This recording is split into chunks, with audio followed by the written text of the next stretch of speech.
Let's find out what's in the feed. What's in the feed this week? Let's find out what's in the feed. Hello, everybody, and welcome to What's in the Feed, episode 6, the actual episode. There were a couple of episodes this week that popped up that I didn't expect were going to be on there. So we're going to be doing a little bit of housekeeping, but I wanted to do an actual What's in the Feed show for this week. I will tell you that the extra content got a lot of views, and there was a lot of support. 2 subjects happened this week, and I will touch on them early in this episode. So the people that were paying attention and the people that supported and ended up getting a good result. You know, I posted a little bit earlier. There was a lot of negativity that was on in my particular feed in the last week, which is uncharacteristic of how I want to be perceived. I started to notice it myself, and I thought, boy, this is not the kind of perception that I would like to have of myself as some sort of a firebrand or some sort of a troll or something. But as you guys know, the emergency episode popped up because I received a flag on my account. And you guys can go, and I won't get into too much detail. Apparently, there was a misconception that because of the engagement that I was getting without a blue check, essentially with a modest following, and starting to promote the show and starting to be more active on the platform, somehow sparked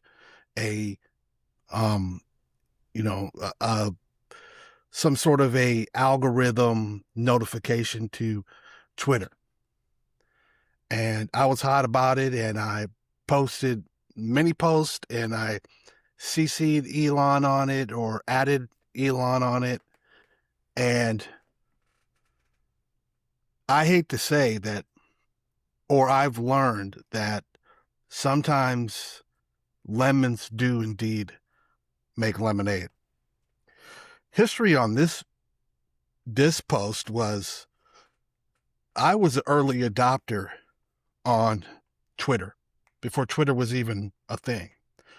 It was an extension of promoting, independent rap albums we were putting out way, way back before some of you were even born. This account was established back in 2007, and there was a lot of action on it initially.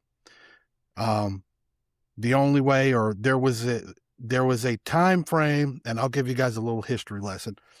There was a time frame in the music business when physical media stopped being a thing. Some people will remember being stopped on the street and sold a demo disc, because CDs were the prevalent form of media content.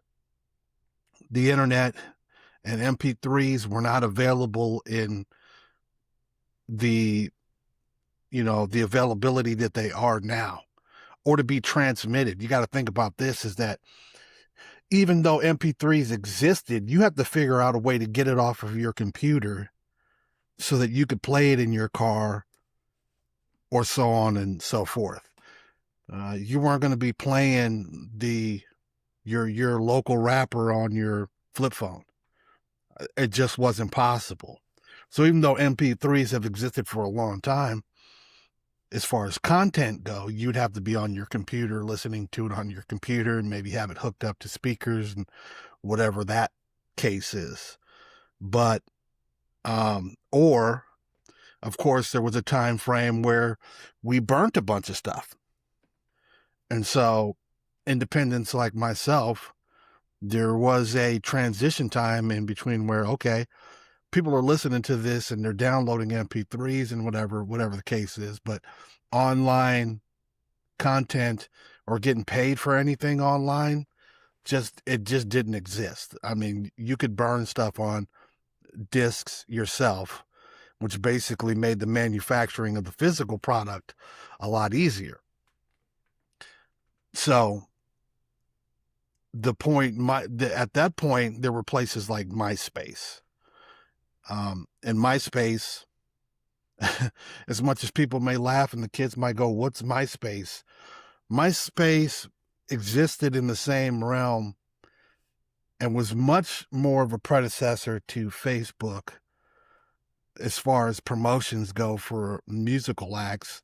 And that platform doesn't exist anymore. I don't know why it got played out or whatever, but it was the perfect platform for artists, because you get on there and it was a social media network that, to me, actually, or to anybody, was far, far heads and shoulders above something like a Facebook, which was simply for posting comments and messages and all that stuff.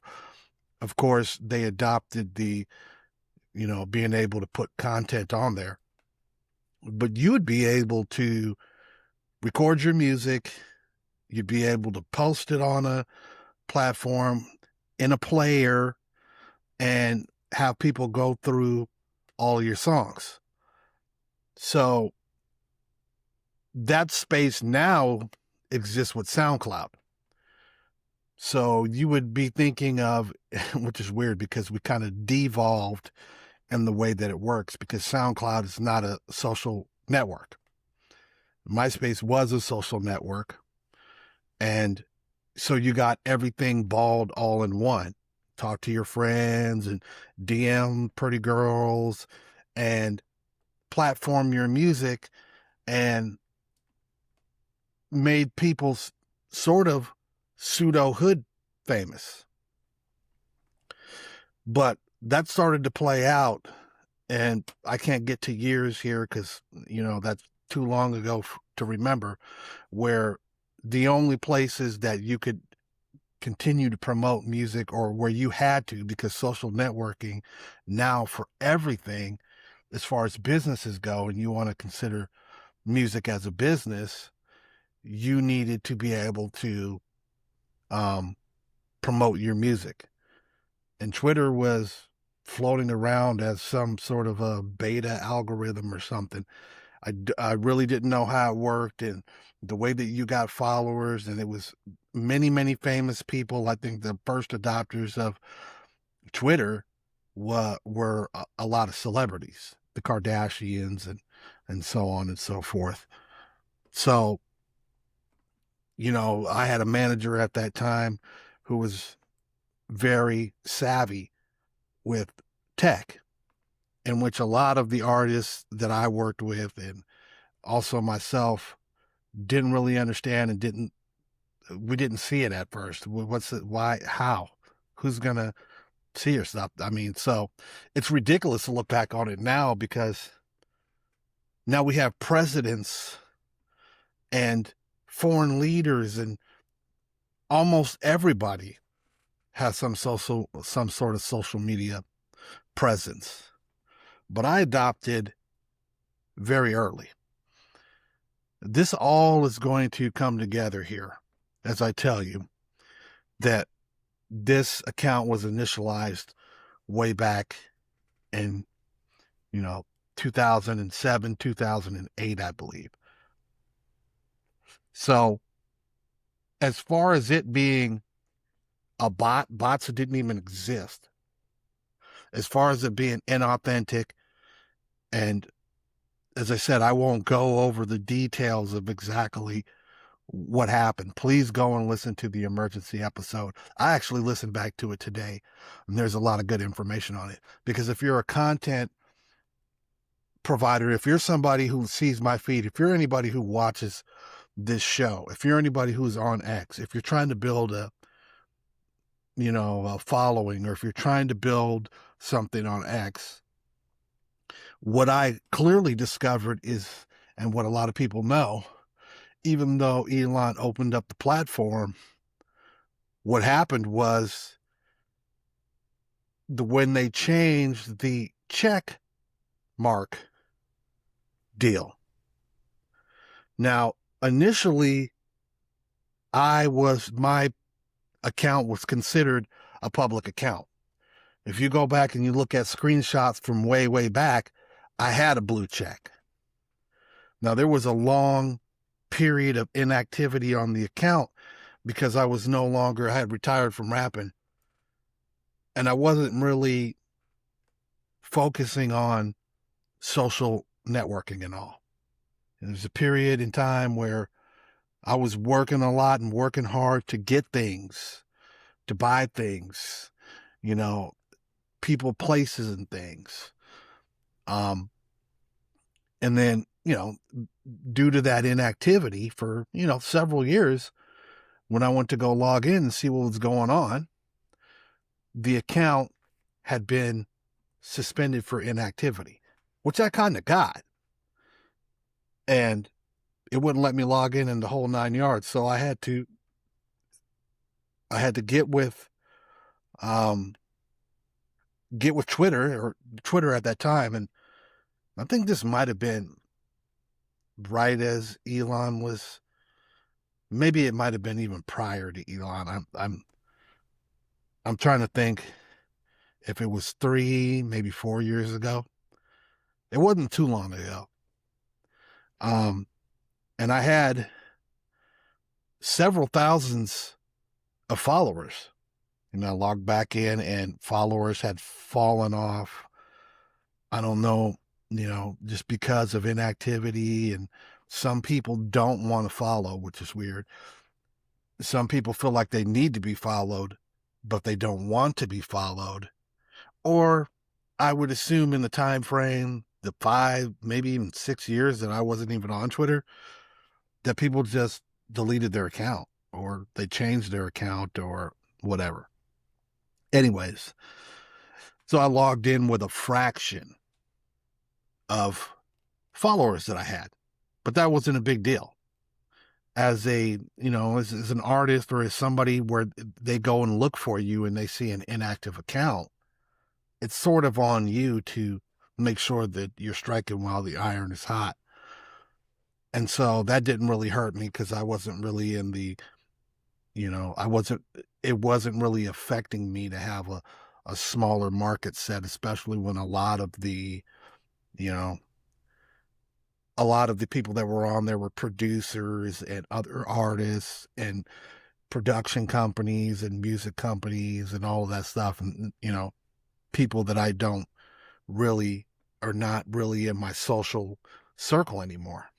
Not that there was any negative breakups or anything, but it just, things were not, the atmosphere was not the same. So anyways, when it did reappear, I didn't have the presence of mind to even realize that blue check had been removed. Of course, we all know about paying for the blue check because that was a big controversy for a long time about having to pay for the blue check, which I don't get either till this day.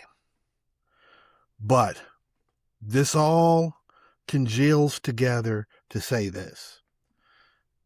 After the outrage of the little pink flag and the misconception that my account was some sort of I don't know. If you listen to the episode, you'll know because I read it back. There was a lot of fine print and a lot of legalese about inauthentic, bots, impersonators, spoof accounts, this kind of thing. It's a very wide range of why you would have got this particular flag. And so, of course, but this particular flag is really one of those weird ones, because some of the times it's terminal. You understand what I mean? So if you get flagged or whatever, you're getting suspended and whatnot. This is why I found this particular flag, which was one I had never seen. Every now and then you're going to say something on a post and it's going to get flagged, especially if you're a firebrand and you're keeping it real and you're keeping it hot. It don't happen as much as it used to happen back in the days, and it did happen back in the days when they were more focused on the censorship aspect of it, and let's not hurt some little teeny bopper's feelings in Montana somewhere. So we get it. You're not going to be calling somebody names or making threats or whatever the case is, or if somebody perceives something as a threat, I understand. But the intellectual nature of the flag, even though the account didn't get suspended, it said as a byproduct of what had happened was that the visibility of the account would be throttled. They didn't use the word throttled. This may affect the visibility of your account, your comments, your posts, and all of that good stuff, which I found really strange.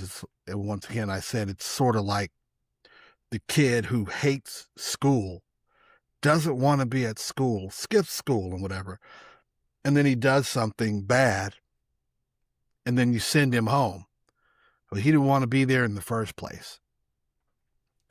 It's a weird punishment, I find, to go, well, you wanted to be visible, or you did too much promotion, and so now something's fishy here. And I realized that was due to the fact that the account had fallen from that blue check status. And I realized this later, because what happened was, and here's where the lemons turn into the lemonade. Whether Elon had directly, and I'm not, when I say this, please take it in the spirit that's intended. I don't put myself out there as some sort of superstar. I have what you might even call a modest following. I'm trying to build it back up again, and I feel like the content that I'm putting out is quality.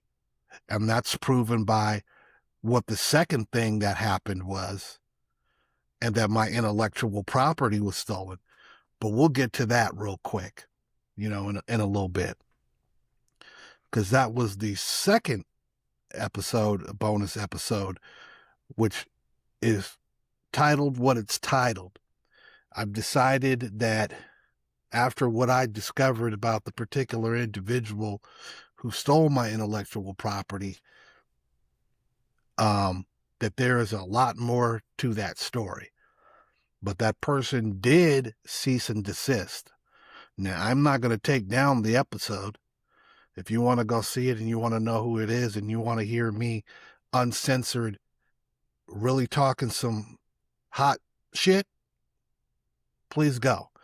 Because we all are human beings and we all feel how we feel. And when you get on a good one and you get on a rant and you feel like you are in the right, you'll say what you need to say. But as far as the misconception, and I will say that all things considered, that all is forgiven as far as I'm concerned, because Twitter and X made up for it.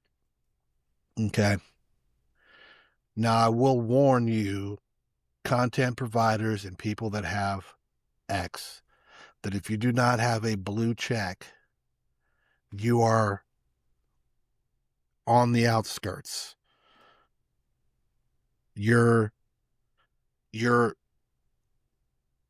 priority is now been changed from the little guy getting too much notice. So when I petitioned and let them know and chatted with the powers that be up above, of course, I wasn't calling anybody and I wasn't talking to Elon, the misunderstanding was clarified. This account has always been a public account. Low Tone was well known. Don't go back and look. You might be able to find some stuff. There were several albums, and I produced many different albums, but that's from another time. And since we all age out of this game, unless you know there's any point in pointing you out in that direction. And because I'm retired, that would be like asking you to watch a mid-season NFL football game from 1999 or something, even though I'm not that old, but you get what I'm saying. Just some random game. There's nothing in it for me anymore to promote it. But X did their due diligence. And because of that, not only did they wipe out whatever notification that was, or whatever punishment that was, they re-gifted the account the blue check. They re-gifted the blue check. Any public figure, and because if you think that Kim Kardashian or Kanye West or excuse me, anybody famous is paying for the blue check, you're out of your mind. Remember, people used to wonder, how do you get the blue check? You couldn't get the blue check unless you were a public figure. That's what gave you the blue check. You have to own the persona. You get what I mean? You can't say that you're, and that's why you see a lot of accounts that go, well, hey, this is Pam Bondi parody or whatever. They have to clarify that they're not claiming to be somebody that they're not. And when you're looking to make sure that you're finding the real, and in this case, I am the real one and only Low-Tone, just as in Spider-Man. It rarely gets asked, but some do ask, what's the dash for? Low, the dash means as if, is like, same as. Spider, same as man. Spider is man. Low as in tone. The deeper meaning doesn't really matter. It's the nom de plume I go by. It's the handle, and it's been around for a long time. And all's forgiven with Twitter, even though I will leave up the emergency episode because it is what it is. And it's really screwed up. When people fuck you, they can always say, I'm sorry. But that doesn't mean that they didn't already fuck you. So you can go, okay, in retrospect, I understand you were wrong. And you corrected the situation. Well, to correct that situation, now I'm no longer in danger of being considered an inauthentic account, because the account is, as you can see on the screen, let's circle it, the account is now verified. And whether that is because, as small as it may be, that there is a support system out there that are of people that were paying attention, and that I have a media outlet. I don't have a media outlet. I have an entertainment outlet, this show, which reaches a modest amount of people who also are on their platform. So it's sort of like the restaurant that wants to make your order right, because they don't want the rest of the restaurant to think that their food is shit, or to feel as if this happened to me, they wouldn't do the same thing. So as a common courtesy, which I appreciate and I won't thank, because it's just reverting the account back to what it originally should have been.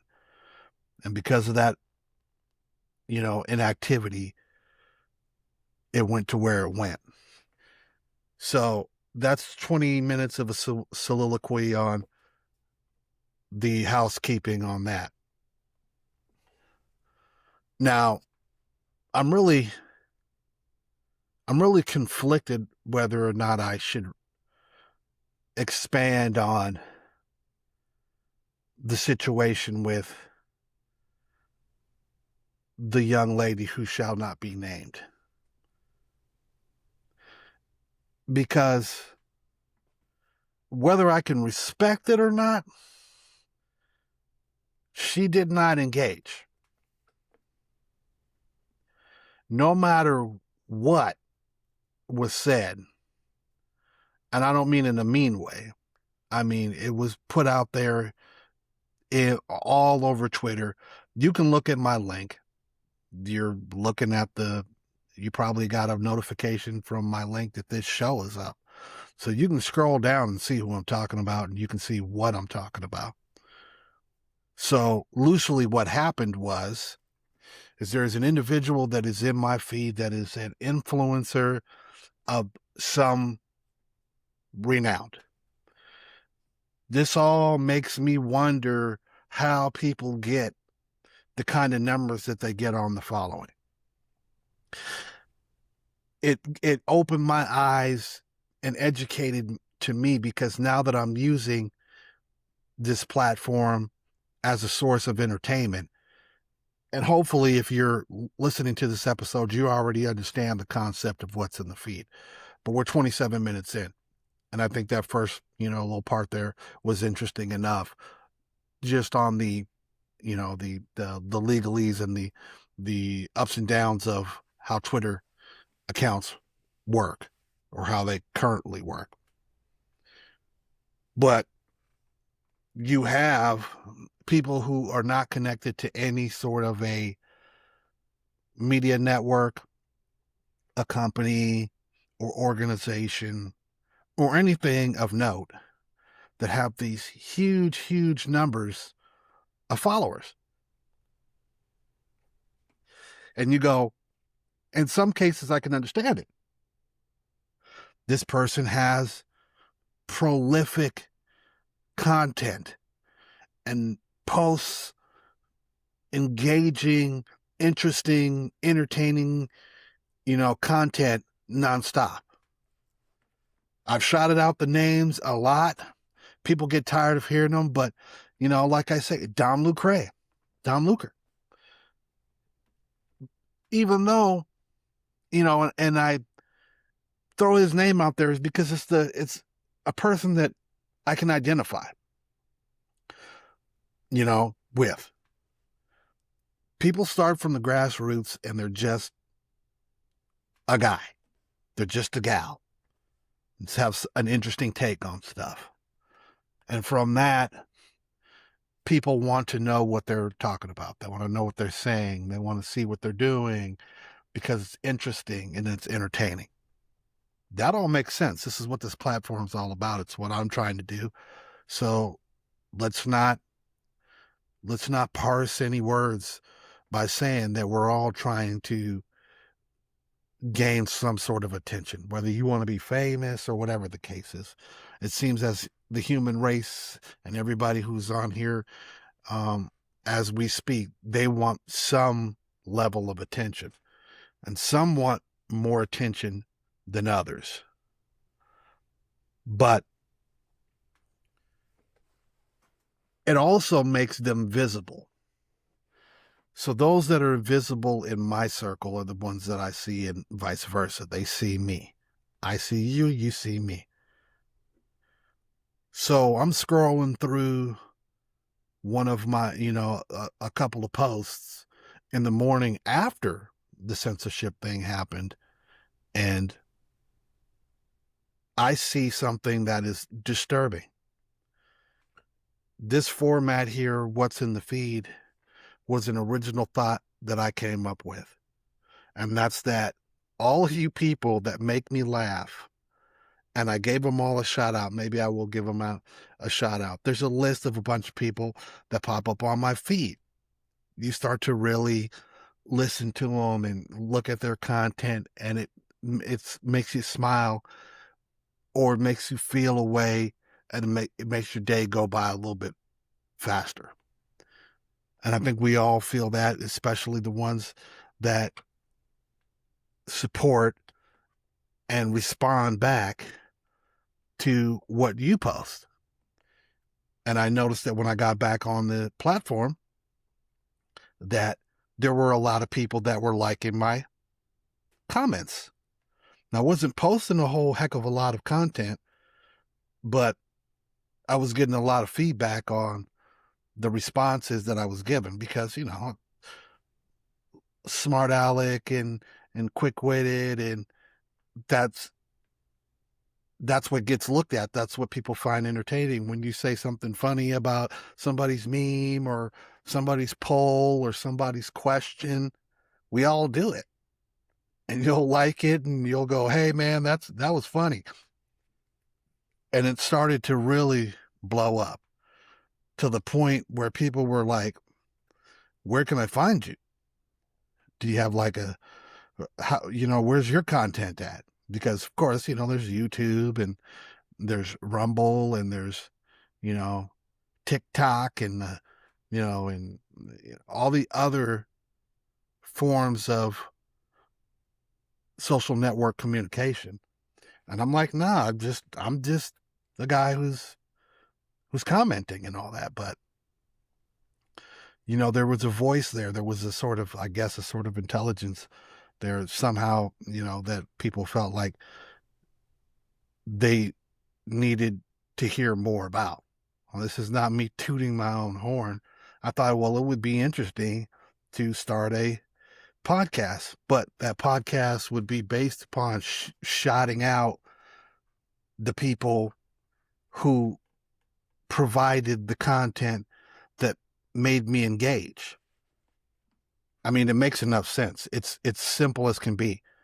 And I looked high, and I looked low, and I looked to the side, and I looked to the other side, and there was nobody else that was doing it. And to this point, as far as I know, there's nobody else doing it. And if that should pop up, then they're going to have to show me a history. But a little lady whom I thought was interesting, before I started to dibble down into what she was really about, after the fact, and this is after the fact, because I had to admit that I offered her the opportunity to be on the show. Just like I said, for anybody else that is in my feed that I follow, or that has content or has something that they wanted to get across, or a point that they wanted to make, or they wanted to pontificate or expand on maybe a post that they put up that they thought was important, or that got a lot of engagement. So there were a few that in the early days, in the first couple of episodes, I saw, and I thought it would be interesting if we had a guest on. Then we could, use this platform to boost attention to whatever that feed is, or to whatever that account is, just based upon the fact that we all exist to do the same thing.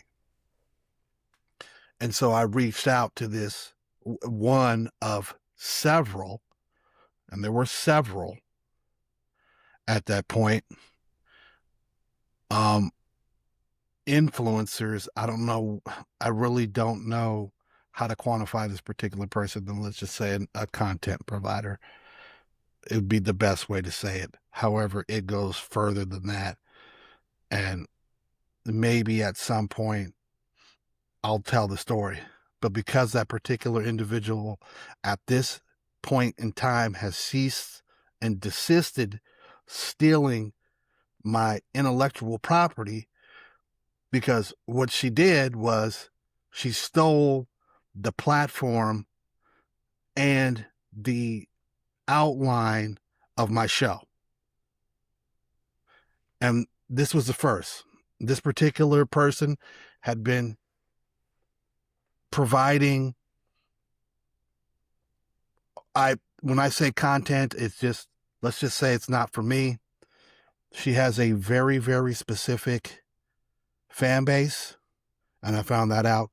Very niche, very specific, very targeted fan base, to say the least. All of whom, let's say, are not tuning in or engaging with her to hear what she has to say.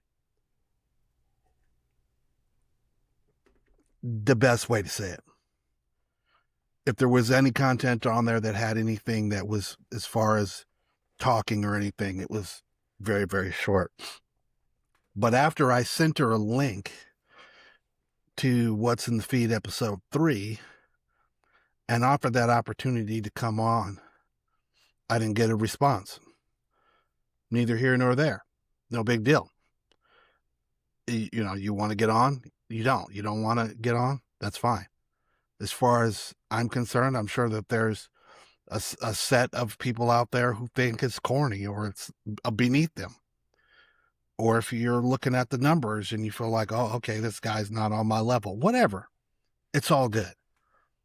We all navigate in a world where we can't make everybody feel the way that we feel, and not everybody's going to like you. But I stumbled on a blatant, not word for word, but when I say a format copy of my show, all the way down to the way that it looks and it's designed. There's a specific way that I have it formulated. And you see what that specific way is because you're looking at it. And all the way down to the introductions and the what it's about, and until we get to what's in the feed, and we still haven't got to what's in the feed this week. So thank you for hanging with me this far. Even though I think this is all relevant, and it may be more entertaining on the audio podcast. Speaking of which, each week's Rumble exclusive show is now available as an audio podcast right now, exclusively on Podbean. I didn't need it to be out on iTunes. I didn't need it to be out on the Blast. I could do that very easily because it's just a button to publish.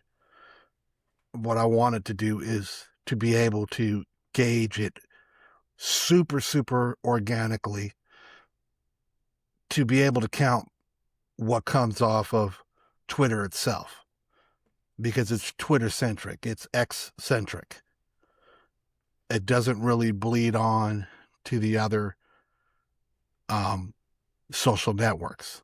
That's why I have to keep it real and keep it 100 and keep it where it's supposed to be. And I would never have thought of doing it until Elon actually got control of the company. But I feel it is such a platform that is a powerful platform for communicating for the little guys.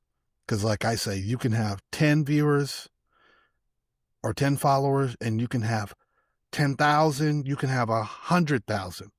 But if you make the right comment or you repost the right post and it hits somebody's feed, somebody huge is going to see it. You've seen Elon do it a few times where you go, why is Elon commenting on this schmo's comment? And then you go and look and you think, oh man, Elon, this guy must be super cool if Elon's looking at him. Only to find out, well, this fucking guy's got like 10 people on there. how did he get Elon's attention?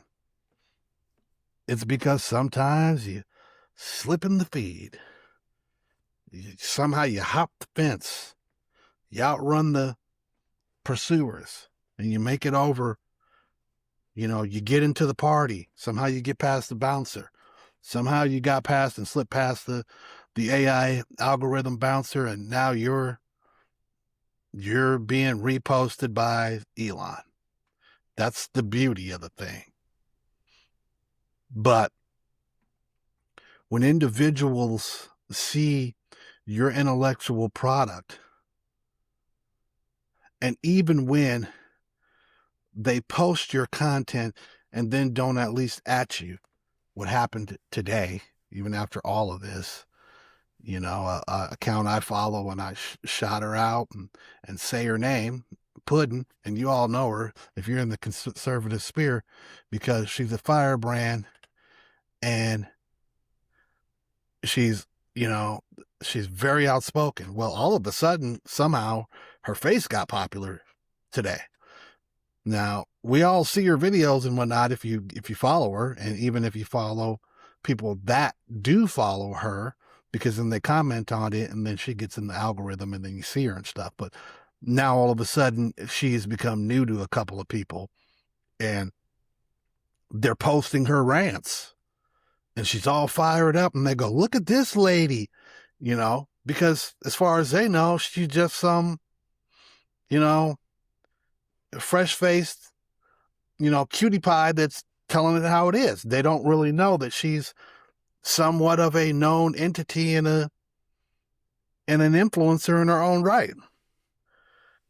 So, yesterday I respond back, I see a video and I go, well, that's weird, because I clearly saw that video on her platform that she posted because she's the one who posted it, but it's coming from a different, account. So, respect where respect's due. They found it entertaining and then they put it on their feed, but they didn't add her. And that to me is the most irritating thing ever. I've said to many people in a friendly way, not, mean way, that if you are going to talk this, and it happened a lot with the John Thune thing, people had these great takes on John Thune and, and they were scorching him. And I'm like, you should add John Thune on that, because he needs to see this and he needs to see the reaction that you're getting from this post about, John Thune needs to be, replaced or, whatever, or this is what he did and that's what he did. I'm like, because then maybe John Thune, when this whole thing was happening, when he was being scorched for 2 weeks, would have been paying attention to the feedback on it, which could have made him want to move, which could have motivated him, which could have changed his mind, which is what we needed at that time. Because he exists in a stratosphere that it don't matter what people, what his staff tells. Oh, well, yeah, it's a big hubbub. You're not passing the SAVE Act and you're getting really scorched. He don't give a fuck. These people are way up there in a stratosphere where all you're seeing is outlines down here. You're not seeing any details. But I thought it was weird because we were getting a lot of, journalist providers, a lot of big accounts that were making they were getting a lot of views that weren't adding the person that they were talking to. So when I saw it yesterday, this is not me being any kind of sort of a hero or anything. I was like, hey man, why don't you add Puddin' on this? I'm sure she would find this entertaining and amusing because she loves the shit, because she loves the attention. Everybody knows that. If she wants to get mad that I say that, then she can stop posting what she posts, because I'm not going to stop watching. But I was like, add her, because I know she would appreciate the support. She would appreciate that you are actually doing this if you give her credit for doing it. Get where I'm getting at, people? But to steal someone's intellectual property, which is basically what happened. Someone stole my show. They stole the ideal for the show. They stole the format for the show. They stole the layout for the show. This a cheap imitation, because this show requires a modicum of intelligence and conversation that someone with a bubble head can't simulate. It doesn't work well. It doesn't translate well. And so I had to go hard in the paint on explaining to this person exactly what this means. And this particular person's a young person, so I understand. You do stupid shit when you're young because you don't know any better and you don't understand what you're doing. But what you're doing right here is you're stealing from another individual their ideals, their hard work. And not only that, but you're not doing it correctly and you're making a mockery of it. And that ain't cool. You know, so lessons to be learned and apologies, never. But when you do the proper thing, or since this particular person decided, or I have not seen any further copyright infringement, I'm going to leave it alone. But it's only sitting in the warmer, you know, like ribs after I smoke them. I can still pull those mofos out and take the meat off the bone. But it's not necessary now. So that explains the 2 episodes that happened this week, in which they really weren't based upon what's in the feed. So now we can get to what's in the feed. So some of this stuff is actually old stuff that I was holding on to before those episodes happened. I got when I was redirected. But shout out Fifth Echelon. He's posting from Amy Saves America. And this is another one of those accounts, just we're all in it together. But she makes a really, really good point here. And I've said it, you know, in passing to friends and stuff. It's one of those things that kind of make you wonder. So I'm going to play this for you guys, and then we'll comment on it in a second. But Fifth Echelon reposted this by Emily Saves America. I'm just going to be very blunt. At this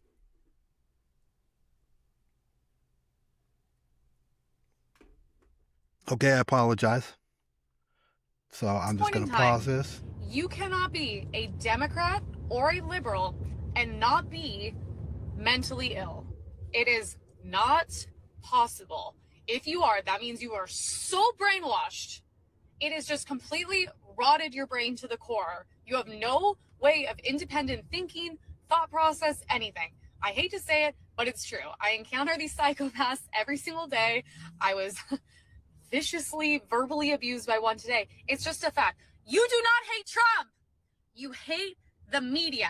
If the media didn't exist, you would know nothing about Trump. You would love him. You'd be like, I love him in Home Alone. I love him at The Apprentice. I love him, blah, blah, blah. You would love him, okay? Trump is not the enemy. The media is the enemy, okay?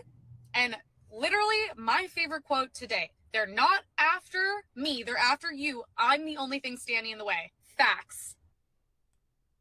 Let me play the first part again. I'm just going to be very blunt. At this point in time, you cannot be a Democrat or a liberal and not be mentally ill. Very simple. See, these are the kind of posts that I love. It isn't somebody famous. It isn't somebody well known, as far as I know, and I apologize, Emily, if you are well known. But it's so real. It's visceral. You're talking to your cousin, you're talking to your girlfriend, you're talking to your wife, your significant other, and they come to this realization. Truth is truth, which is weird, and that's what I like. I like realness and rawness. I think raw is a good way of saying it. This isn't something that she scripted or she thought of. She had the thought and she pontificated on the thought. And I think, the thought was, I can agree with it fully that, there is an issue and some sort of a sickness that allows liberals, and I don't know if it's Democrats or it's liberals or whatever label we want to put on it, but people have just gone batshit crazy. It bleeds into the way now that we're seeing this black fatigue thing too. And I don't know if it's a spirit of, and I'm not even going to say evil, but in the Bible, they talked about this. And I won't get religious in this, even though we all know I'm a Christian conservative, that there's a spirit of evil that is contagious,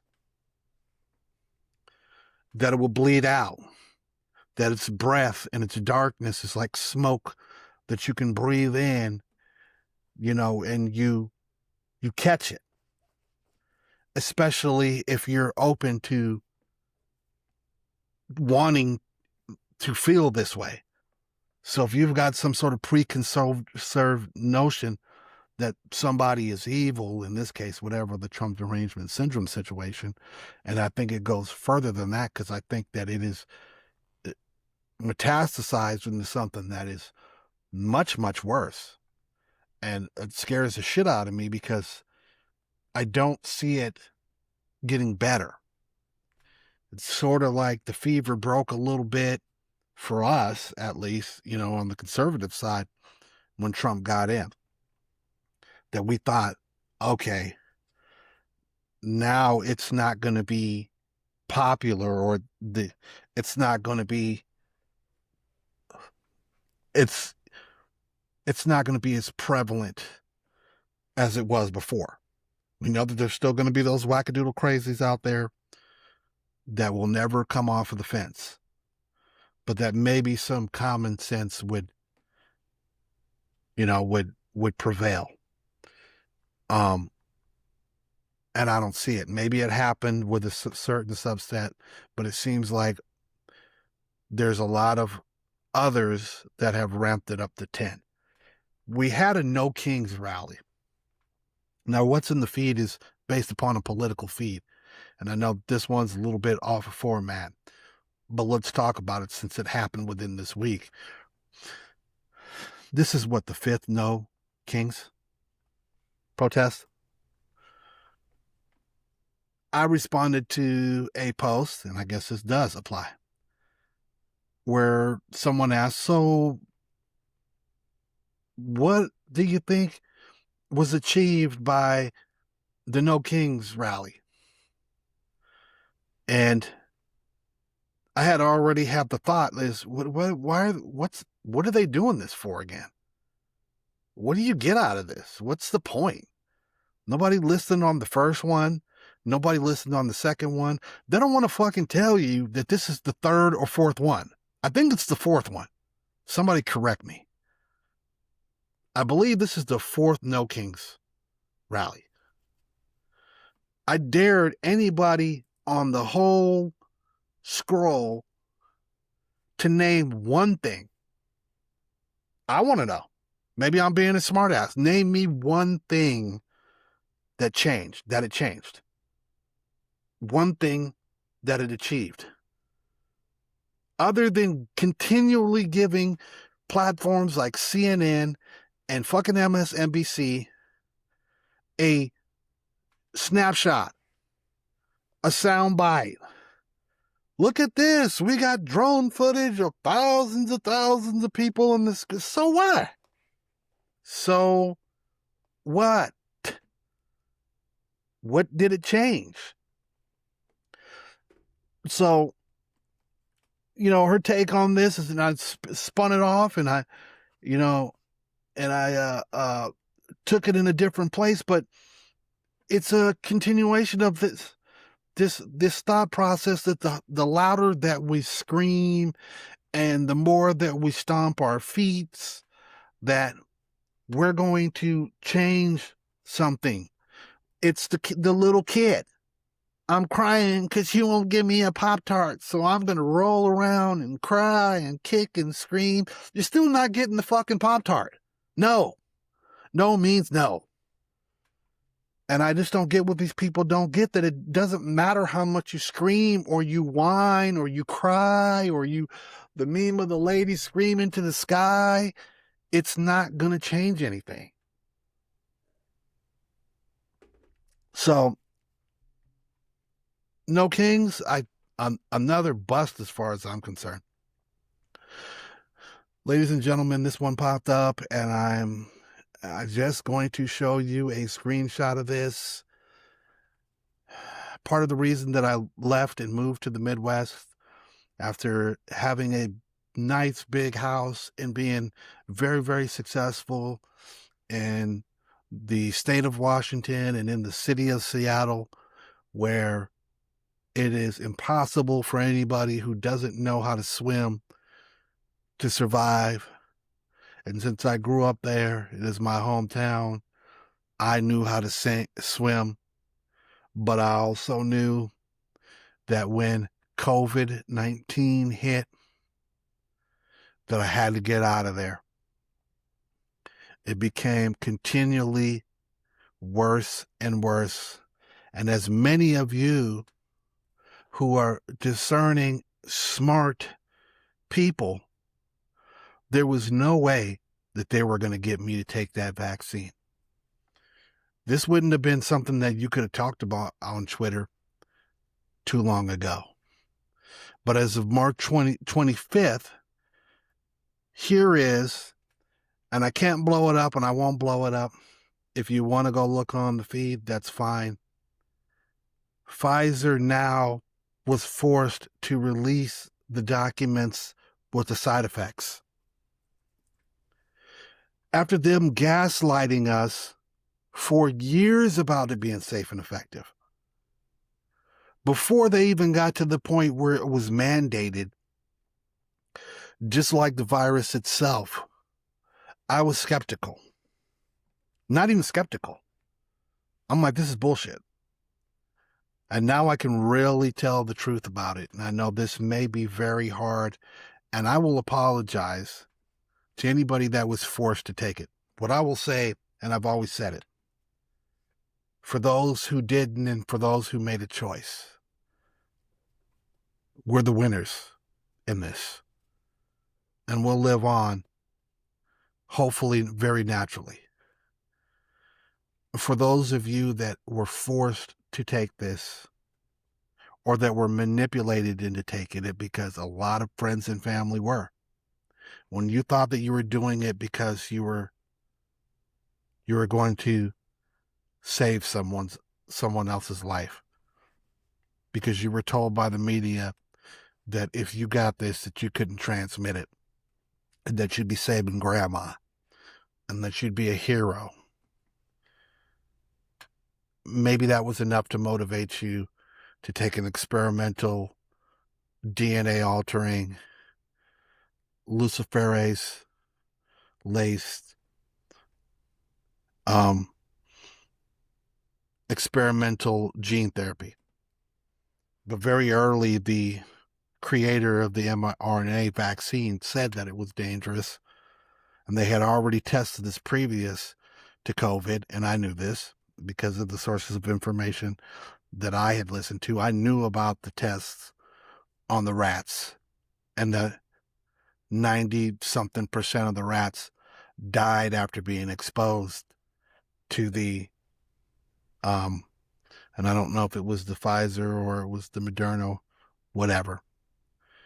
The test subjects died.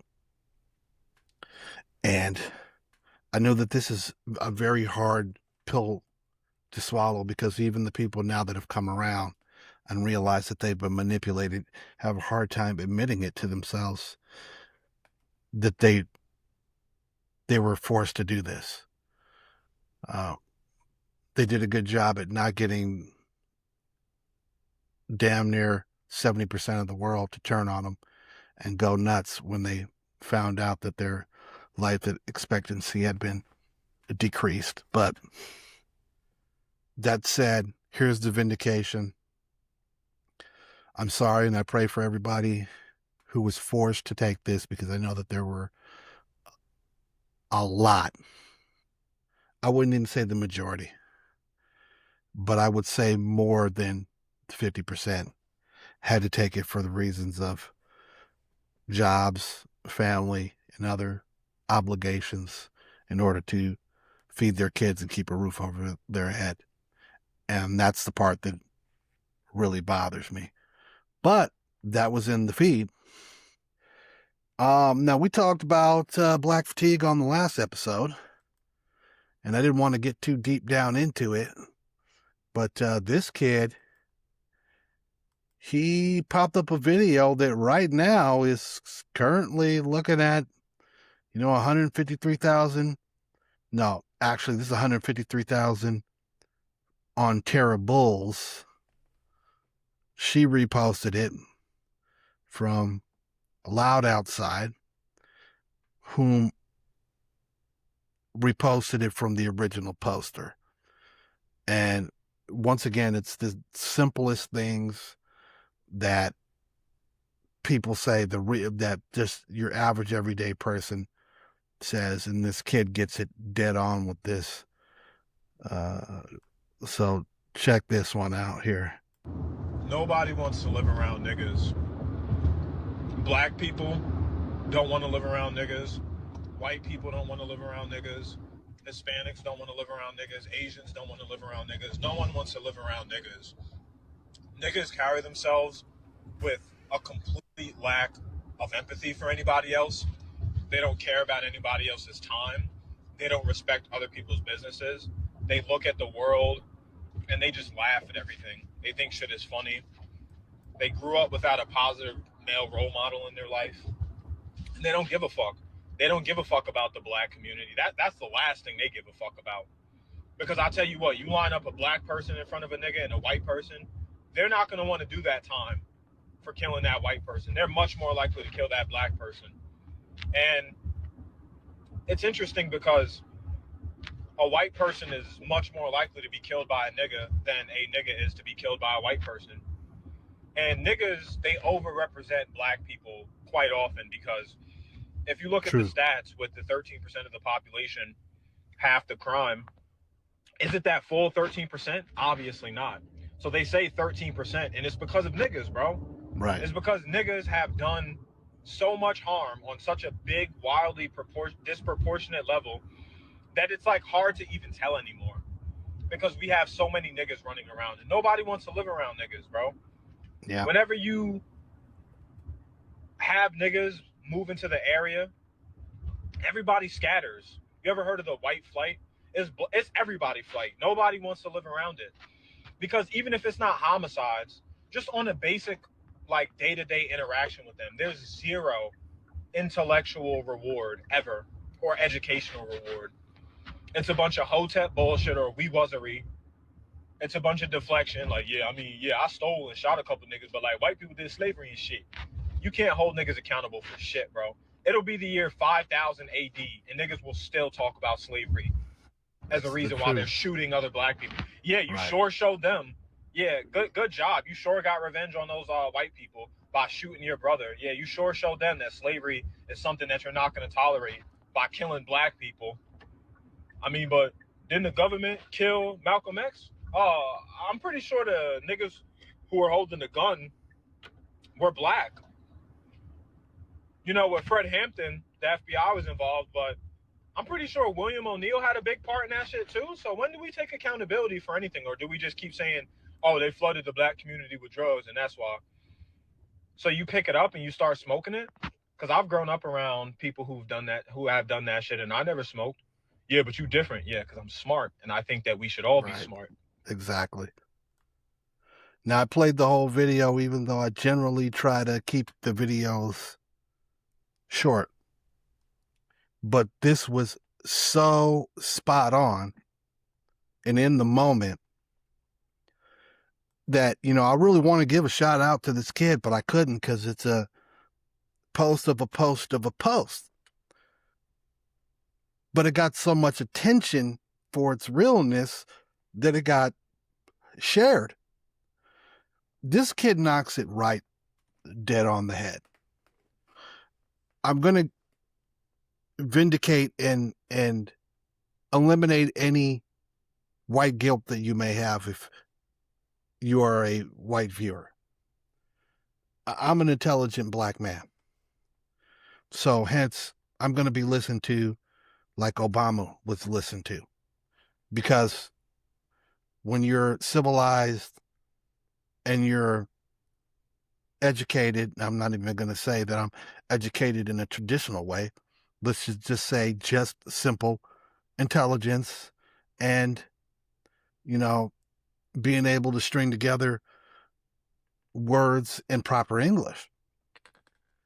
There is a clear delineation between niggas and black people. Look up my buddy Andre Williams. Look up Andre Williams' account.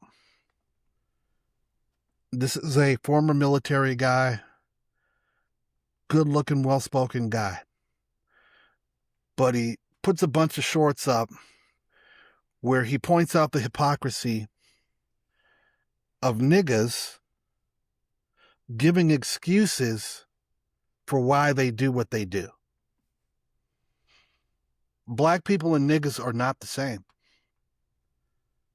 In some cases, black people and niggas could look the same.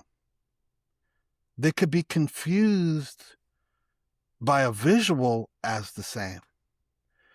But talk to a nigga and then talk to a black person. The delineation is clear. One is not the other. Now, are there more niggas than they were when I grew up? I don't really know because I'm not out there in the streets, but something tells me because of the fact that we've made excuses for the worst base personality traits. Now, I'm not going to say personality traits. The worst base human instincts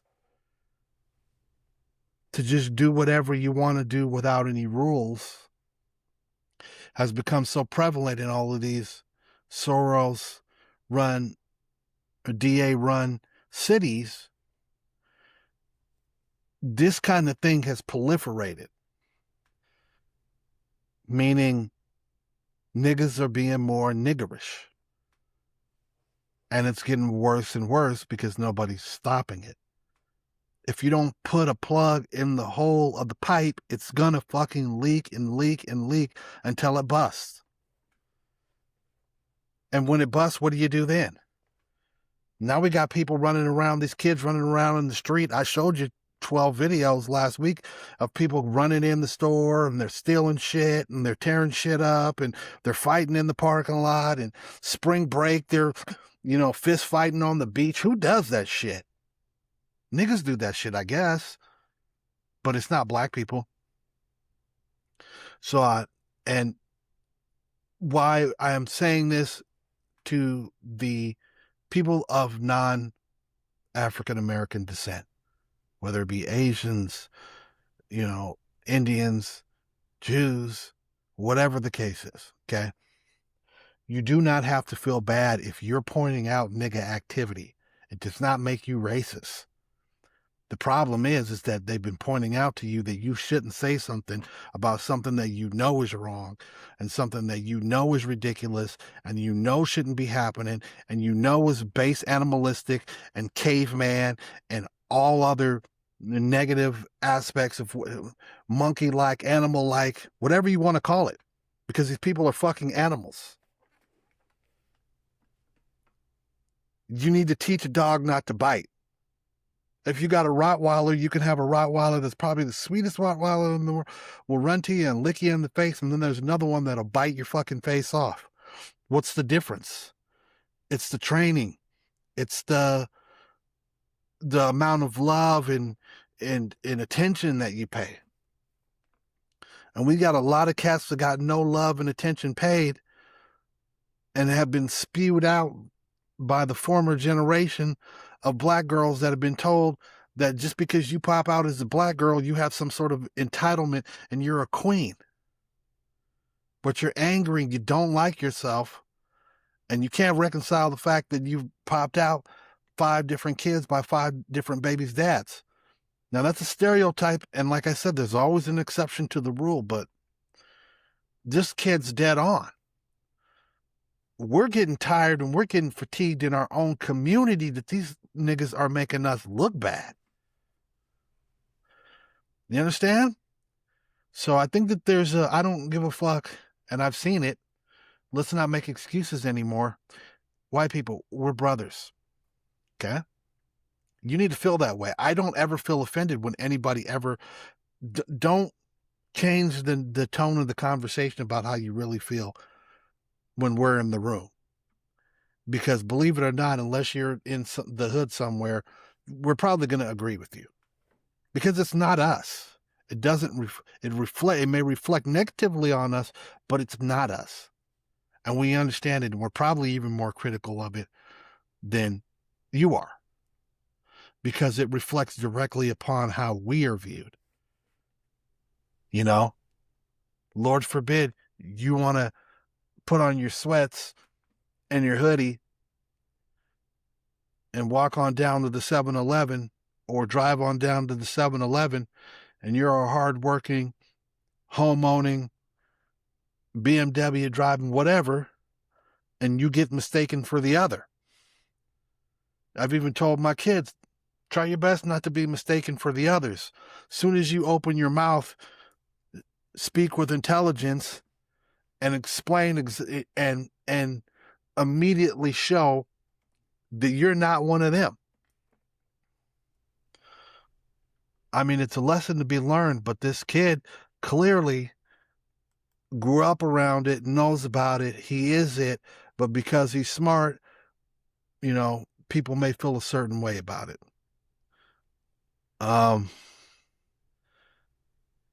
Boy, I think that's been a good one. Guys, there's nothing cuter than this. I'm going to end off with this last video, but I've got to show you these damn Baby News Network videos crack me up like nothing else. Check this one out. Joe, it's Donald. Congress just voted to give you a second term. Unanimous. You start Monday. I knew it, Jack. I told Jill. Here's the deal. Where do I show up? Same building? I forget the address. I was there 4 years. You'd think I'd... Anyway, what were we talking about? Same building, Joe. Just walk right in. I'm putting on my suit right now, Jack. The blue one. Or the other blue one. Come on, man. I got to call Corn Pop. Well, he's dead, I think. Anyway, I'm back, baby. Joe, April Fools. What month is it, Jack? And this man had the nuclear codes for 4 years. Nobody's ever seen anything scarier. And I've met Kim Jong-un. Joe, it's Donald. Congress just voted. Oh, my God. If that doesn't make you smile, you're not a human being. Anyways, guys, this has been a good one. A real good one. What's in the feed for this week? We'll see you again next week. Thank you guys for all the support. I will remind you as we wrap up that this show only exists because of the content that you post. This was a little bit less about the likes and the comments and all of that stuff, which I will, throw in.